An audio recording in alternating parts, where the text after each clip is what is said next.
پاکستان سے حج آپریشن کے آغاز کے بعد منگل کو پہلے دن PIA اور دیگر نجی ایئر لائنز کی پروازوں کے ذریعے عازمین حج مدینہ منورہ پہنچ گئے۔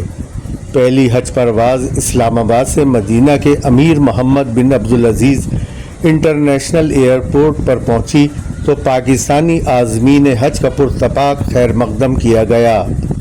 مدینہ ایئرپورٹ پر سعودی عرب میں پاکستان کے سفیر احمد فاروق، قونصل جنرل خالد مجید، DG حج عبدالوہاب اور دیگر حکام نے عازمین حج کا خیر مقدم کیا۔ وزارت مذہبی امور کی جانب سے جاری کردہ بیان میں بتایا گیا ہے کہ کراچی، لاہور، کوئٹہ اور اسلام آباد سے پروازیں مدینہ منورہ پہنچی ہیں۔ منگل کو پہلے دن 3 پروازیں مدینہ ایئرپورٹ پر پہنچی، جبکہ کراچی سے چوتھی پرواز نصف شب کے بعد مدینہ منورہ پہنچے گی۔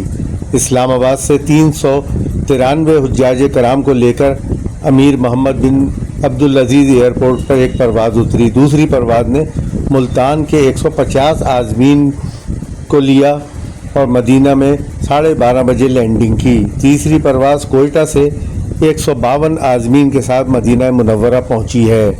عازمین حج کو مخصوص بسوں کے ذریعے ان کی رہائش گاہوں پر پہنچایا گیا۔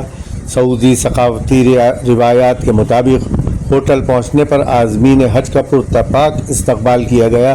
ان کی تواضع پھولوں، چاکلیٹ، کھجور اور مشروبات سے کی گئی۔ پاکستانی سفیر احمد فاروق نے عازمین حج کی خیریت دریافت کی۔ انہوں نے بہترین انتظامات پر سعودی حکومت، متعلقہ اداروں اور پاکستان حج مشن کی کوششوں کو سراہا۔ واضح رہے کہ اس سال پاکستان سے سرکاری حج اسکیم کے تحت تقریباً 89,000 عازمین حج فریضہ حج ادا کریں گے۔